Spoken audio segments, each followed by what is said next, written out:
Hey everybody, I'm Ricky. And I'm Nova. And we'd like to say welcome to Marigine tonight, where we want you to activate your oneness superpower and transform your lives. And tonight you get to do that by hearing an amazing Christmas story. Now, yes, it didn't happen just at Christmas, but it's like the Christmas story. It's full of love and grace and mercy, forgiveness, an amazing gift. And you get to hear every angle of this crazy story with two of our really good friends that you're going to meet in a second. Yes. So make sure you come back. You and me, we got this. Gonna take some practice. Superpower oneness. We are marriaging. Wonder Twin Powers activate. We are marriaging. Hey, welcome back. Hey, we are so excited to introduce you to Paul and Shauna Gates. And we, out the gate, we just want to thank you for being here and sharing your story. We know that God is going to use it and that so many people's lives will be changed and inspired. And so we just really appreciate you guys giving your time to the Mariging audience. Thanks for being here. Okay, tell us about your family. How many kids do you have collectively? So we have 7 kids together. We're a blended family. So I had 4, 2 boys, 2 girls, 23, 21, 16, and 14. And then 2 stepdaughters, 23 and 21. Yeah. And then we have little Sienna Ray together. She's the bookend, and she's 2.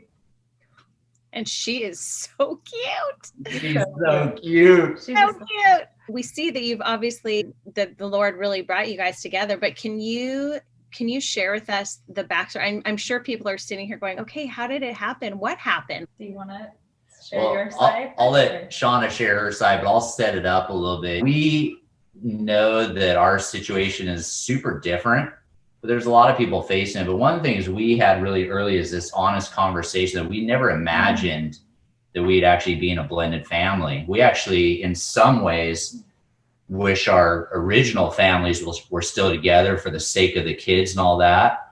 And I think it's actually a really cool thing to acknowledge that we really lament the fact that we both came from broken homes. But we also know that a lot of people are in that situation, and we feel for you if you are in that situation.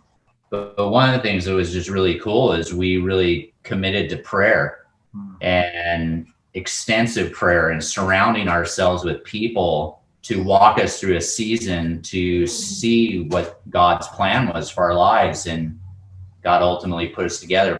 Paul went through divorce, and then I had gone through divorce. And my past was I was in a abusive relationship, and I basically escaped my marriage as a single mom, stay-at-home mom for 14 years with 4 kids.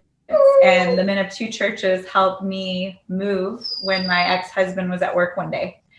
So, but from the get-go, when I left, I got an apartment on my own, and I had my kids there, and the 2 pastors from our church that are good friends of Paul's and mine too. But they came and they prayed over our apartment, and it was crazy to see my kids' reactions, just that they knew that they were in a stable, safe home, and they were actually smiling. And actually all of my friends, everyone who helped us move, they were shocked at the reactions of my children. And, one lady in specific was praying for me, and it was this crazy time of prayer where I really felt the presence of the Holy Spirit like I'd never had before. And I tell people, I literally felt like God's hands were on my shoulders, and he was just telling me, like, I've seen it all. I know what you're going through. And like, there was a light at the end of the tunnel when I left that day, and I knew that God would not forsake me, and that he saw everything, and that he had a plan for my life, and he had a plan for my kids' lives, and he was going to take care of us. And so that day was instrumental in the future, because it gave me the courage to take the leap of faith that I did. The day I left my ex-husband, I started praying, and this was like years and years of like not good stuff. And so I had been praying, and kind of I grieved that relationship years prior to me actually leaving. But when I actually did leave, I started praying for my new husband, and I made some commitments to the Lord just between he and I, that, you know, I wouldn't date till I had my divorce decree. I didn't want to bring anybody around my kids because I wanted them to have a stable environment, healthy environment. I didn't want people coming in and out of their lives. When I started praying for specific qualities and traits in my future spouse. And one of those was that he would encourage me in my walk with the Lord and be the spiritual head of the household, that it wouldn't be me. And that he would uplift me in my walk with the Lord, and we could do this together and be a godly example of a man, husband, and father to my children. I prayed this every night, and and it was kind of hilarious because all of my friends who were still married, it was weird. They were almost trying to live vicariously through me. Like, we would all go to, like, you know, a party, and then they'd try to, like, leave me with, like, these random people, you know, and I'd be like studs, oh, you like football players. Yeah, well, one of our friends was an ex-ball player, and so you know, there's this one party, and you didn't know who was famous, pro surfer, pro ball player, whatever, and they would just leave me, and I was like, I don't want to date anyone, I don't want to look at anyone, and my best friend was getting really possessive and upset. Right, I'd been single for a while, but I wasn't ready to date, and I didn't have my divorce decree, and the Lord was my husband at that point. Well, the same best friend ended up going to a packing event at Shoreline. So that's where we were attending church and still do. And my friend and I would speak every night. She would call me on the phone before we'd go to bed. And she calls me and she's like, hey, so we went to the packing event. I was like, oh, that's so awesome. Like, how was it? I'm sorry I missed it. And she's like, it was awesome. She goes, guess who we saw? And I said, oh, who? And she's like, Paul Gates. And I was like, oh, that's so cool. I'm like, I love Paul Gates. Totally, I'm not thinking anything, right?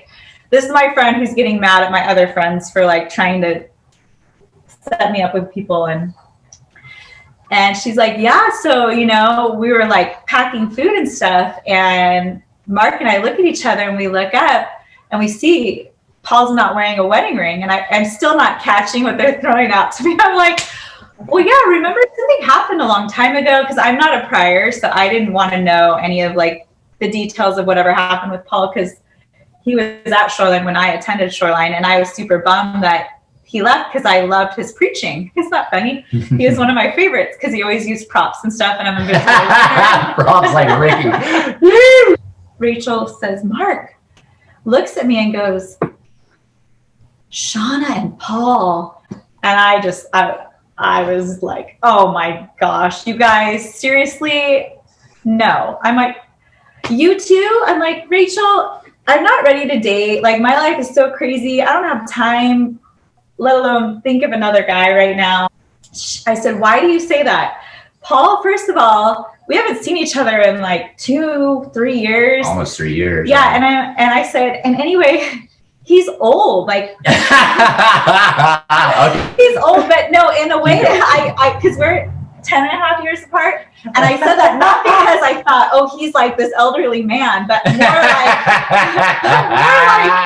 I thought maybe I was too young, like he wouldn't want to date me. You know what I mean? Like, I don't know. You were surprised he was still alive? Yes, as were you.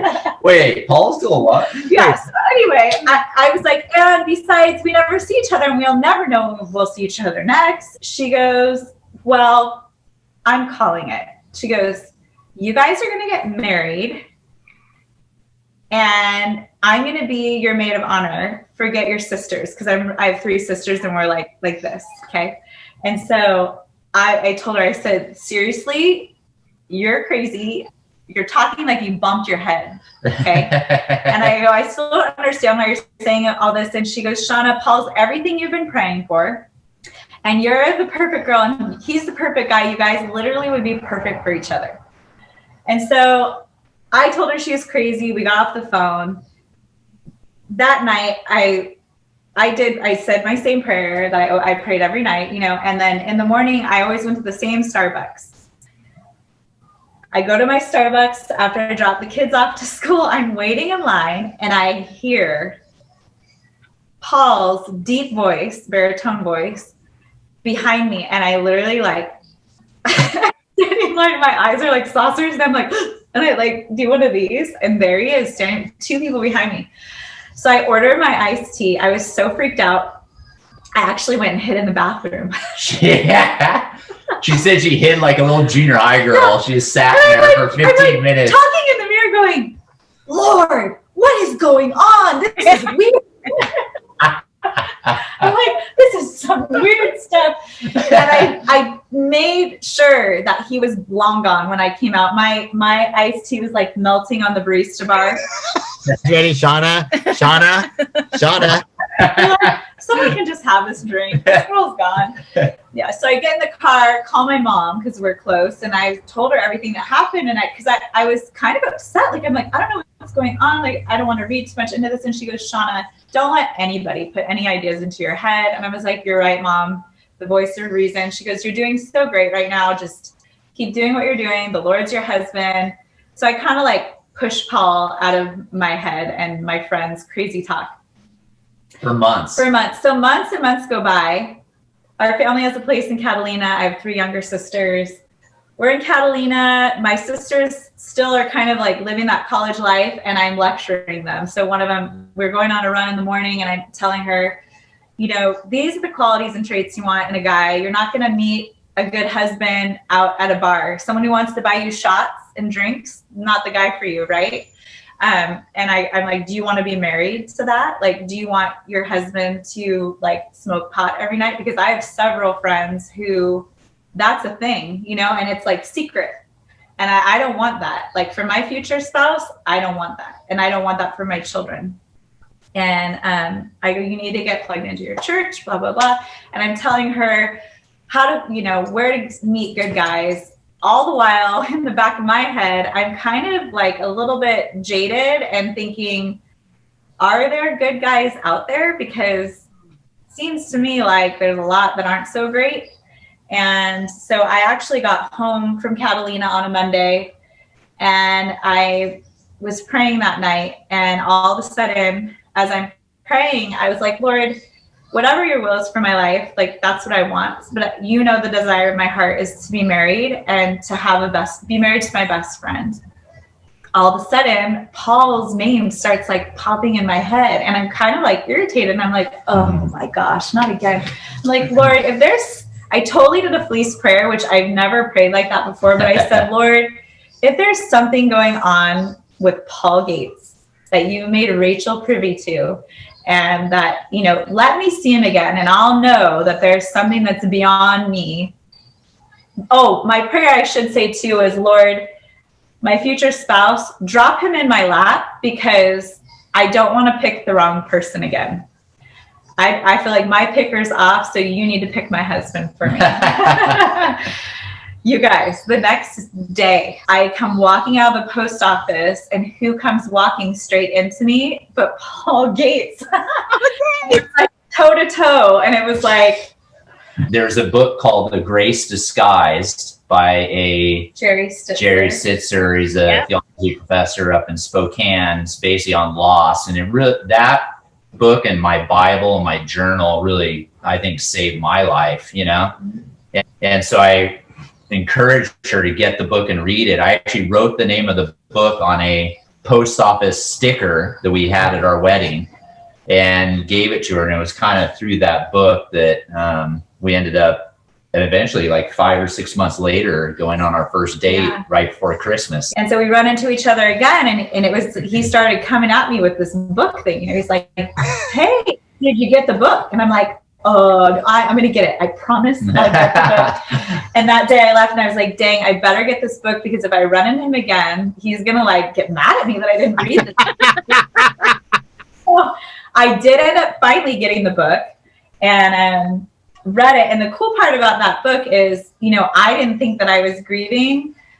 And he talks about like, you know, unhealthy habits that we can like fall into when we're grieving. And it can be grieving, you know, a lost job, losing a spouse or loved one, losing a marriage, all sorts of things. And the one thing that I realized in the book that I resonated with was that I was grieving that like Christmas card picture of like the family unit, you know, because no longer was my family whole, it was broken. Wow. And so I definitely was grieving that for myself and for my children. And then we ended up running into each other again, and it was just weird. Like I would have my purse set down on like the picnic benches, and who would be standing by my purse but Paul. Like even if I didn't want to talk to him, I would see him because I had to go get my purse. Because I was kind of a little bit like, I kind of made it difficult. And so finally, she did. Paul finally, he asked me for my review of this book. A good Amazon purchaser would. So I told him, I said, you know, I said the book was amazing, and we were just kind of talking about the book, and I said, you know, I just like gave it audibly. I'm like, but I can write it down for you. And he's like, yeah, here, email it to me, you know, let's connect on email. And then of course I never sent it. And then like two more months go by. Now we're at the end of summer. It's September, and we're at the end of the year celebration, and who's there but Paul? He would just randomly show up. And so he saw me, we ended up chatting. And that day he's like, oh, what, you know, I'm like, hey, I'm really sorry that I've never emailed you my review. And he's like, what are you doing right now? And I'm like, I'm going to go film my son down at Ribby. And he's like, I'm going to Ribby. And I'm like, oh, really? What time are you going to Ribby? And he's like, 3:30. Well, I didn't go till 5. Because I just made it difficult. Like, because I think what happened is my mom's voice like stuck in my head. Like I didn't want it to be like I was making something happen that I subconsciously wanted to happen. I wanted it to be all God. So we didn't see each other that day, right? Mm-hmm. And then he ended up connecting with me on Facebook, and then we started just having this email like friendship. Yeah, and dialogue on the book mostly, which was kind of cool. On the book, and then we built a friendship, really. And we found out that we had a lot of things in common, like we love to camp, and he loves Catalina, and Catalina's like my second home. And he left me like this little gift basket, like gift bag. And I remember calling my best friend, and I was like, do you think he likes me? I mean, he's such a nice guy. He's probably like this with like all his girlfriends, you know? And they're like, Shauna, no. Then he went away to Bali. Yeah, I went away for 2 weeks on a surf trip, which was awesome. But it really was such a cool, clarifying time for me, you know, just to pray. I go, this girl's smoking hot, so I got to be a little careful here, right? Oh my God. You know? And so, sorry, awkward. But I just wanted to pray and make sure God was really doing something here. And I even made a decision coming back from Bali that I would be back on like U.S. soil for 2 weeks before I even asked her out. But we kept talking, and just really, God was just doing really cool things. Shauna talked a lot about that and things that God was doing for me. And finally, I was just like, 2 weeks to the day, I'm like, I'm asking her out. And so I actually asked her, I called her. Is that a unique way I wanted to ask her out? And I said, where are you? And she's like, she was actually close to the post office where we'd ran into each other. So I go, pull into the post office. I'll meet you there. And I'm like, perfect. So I showed up and I just said, hey, this is the place we ran into each other almost a year ago. And I just wanted to give you something. And I had this massive card. It was like a 4-foot by 8-foot card. Literally, it was huge. And she opened it up, and it had 12 different cards in it. And each card I had written something that I already really saw in her that I really appreciated, or some godly characteristic that I'd seen in her. So each card gradually went smaller and smaller. And then the 12th card said, now turn to me and ask me what I really think about you. And so she reads that final little card, and she looks at me and she goes, yes. And I just said, I think you're amazing, and I want to know if you would go out with me. And then we went out. But it's really cool, actually, guys, to be reminded tonight that it was around Christmas. It was. And we love Christmas, and we do kind of have a Christmas story, and we love it. And when Paul was in Bali, before he came home, my divorce decree was finalized, and it had been, everything that I had prayed, everything had like come to fruition while he was gone. So then when he came back, it was like I was ready to like actually date. Forgot to mention. So in the cards, he said, and I thought this was really cool because I'd never heard this from another guy, but Paul had been praying when he was single, and praying and journaling with his dad. And so he journaled all the qualities and traits that he wanted in his future spouse, just like I was praying for all the qualities and traits that I wanted in my future spouse. And he said that I was all of them. And in fact, when he finally met my parents, my dad's kind of a prankster, and he's like, jokester, and he's like, so what initially attracted you to Shauna? And my dad said, and then Paul goes, well, actually, I was journaling and praying, and these 30 qualities and traits, and Shauna's all of them. And my dad's like, oh. And when Paul proposed, it was down at the beach, and he's like, hey, it was on Good Friday. So he was like, let's have our own Good Friday service with the kids. And I said, okay, that's cool. And he got this homemade blanket from Papua New Guinea that was out, and we got Pedro's for the kids. And so everyone's sitting around. Apparently he had talked to all the kids before. I had no idea. And he's talking about how God is a God of redemption, and how God loves to take broken things, old things, and make them new again. And then he even used, of course, his prop, the blanket, of how all these women, made this blanket for him when he was a baby, and it started to fall apart, and his mom went in and reinforced it and made it new again. And now we're sitting on this amazing blanket. Paul then proposed to me, and he just gave me this cool sterling silver ring, and on the inside of it was engraved redeemed.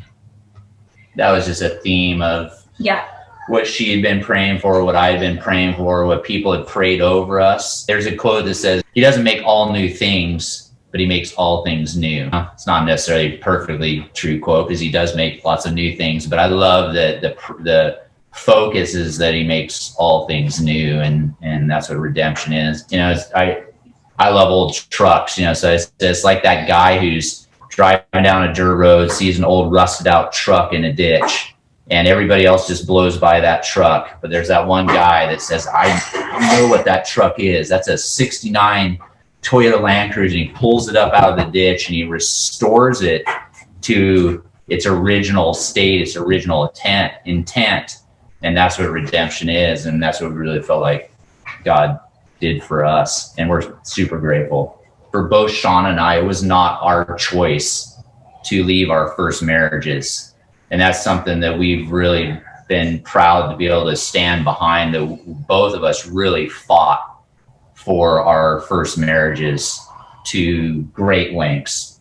Some of it, Shauna staying years beyond when she should have. Neither of us actually were the ones that filed for divorce. But there's also lots of peripheral things going on, if that makes sense, not to get too deep in that. But I think for me, it was a super hard time. I mean, I had, being in a big church, I had hundreds of people that wanted to help me, and I just had to, I had to figure that out, as everybody couldn't help me, just really dark time. And like I said, that book, A Grace Disguised, my Bible, my journal, that was my anchor. But I also, I know guys aren't great at being intentional. And so I was like, okay, I'm going to try and be a little different in this one. So I literally called 5 of my closest friends, and I said, I want to meet with you over coffee. But I said, come prepared, because it's not going to be an easy coffee. I'm going to ask you to help me and to do stuff that guys don't normally do. Right. And so I met with these guys for coffee, and I actually I kind of picked the 5 areas in my life that I needed support. And I asked each of those 5 guys to support me in a really specific area. So one guy was my spiritual guy.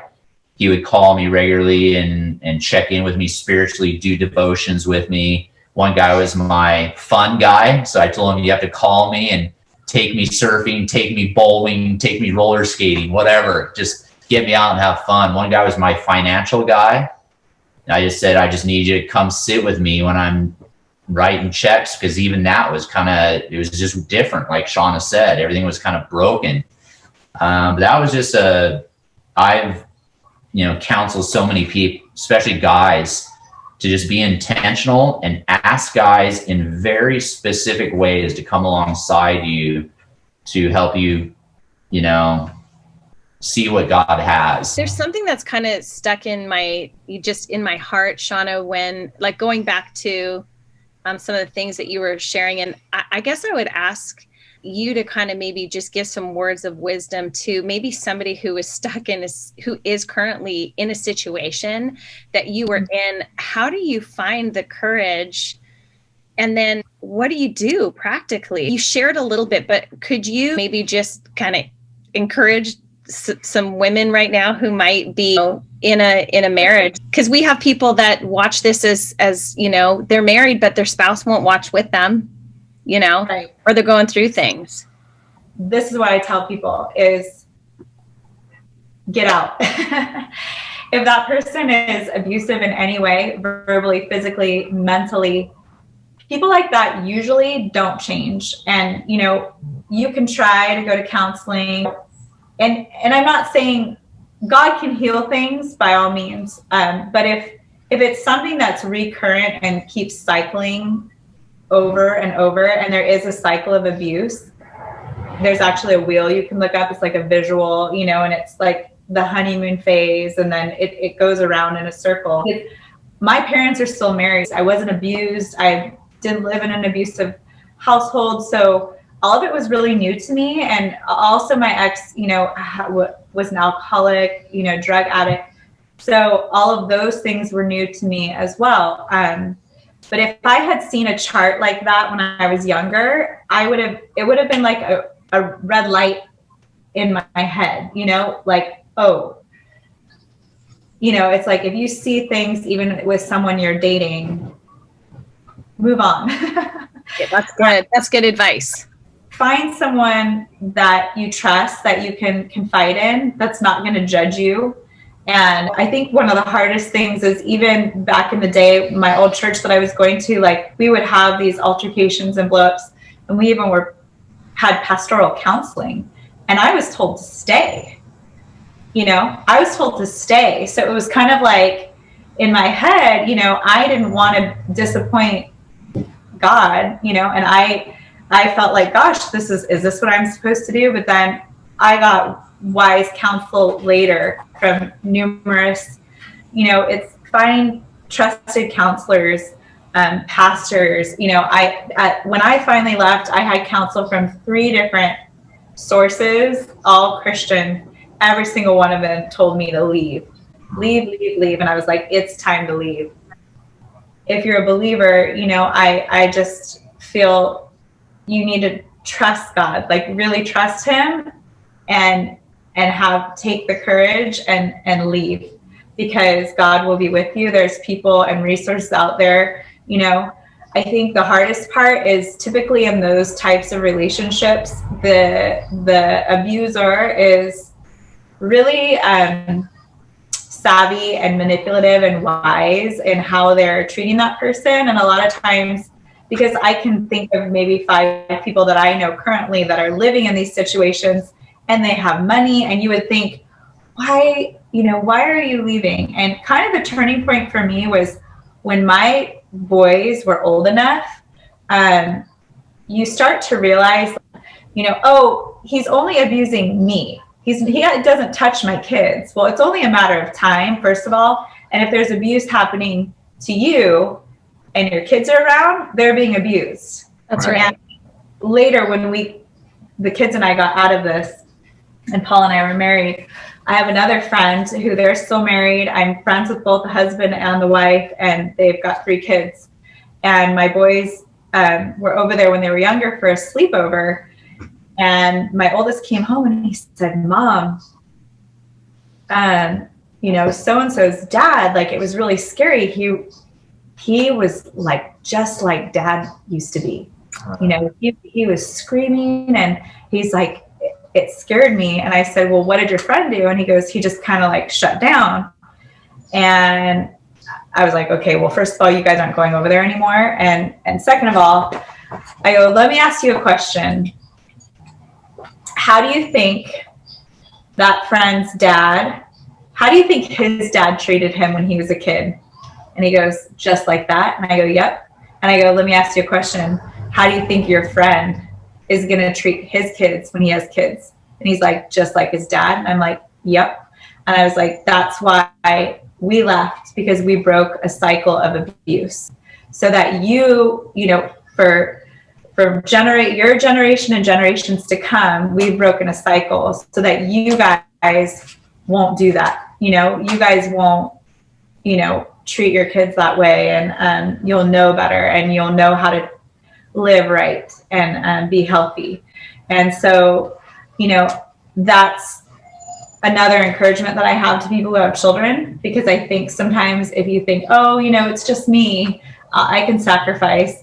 Well, no, if you have kids, it's happening to them too. And so I think it takes on a whole nother meaning as a mother to know that harm is being, you know, done to your children. And so, you know, it's our jobs to protect them and raise them right, how God intended. And God's there, and, you know, he'll never forsake you. He'll never leave you. One Christmas, the kids were like, Mom, can we please go get our Christmas tree? Because we like to get big trees. That's kind of like a tradition. It's like, I don't know. Let me see if I have enough money. So we go to Walmart, like, okay, let's get a tree. For the kids and I, we pick out a tree, put it on top of the Suburban, bring it, you know, to the apartment. We walk up to the front. So we lived on the second floor. We get our tree up the second floor, and there's a tree sitting on my front door. Yeah. That somebody had just like gifted us. And the cool part is I ended up calling my single mom, who's a single friend from high school that lived in the building. And I said, Leslie, do you have a tree? And she's like, nope. And I'm like, we've got one now. We're coming over. Because we had two 6-foot trees. I'm like, I can't fit this to my little apartment. My son was like, Mom, I need new shoes. I need new clothes.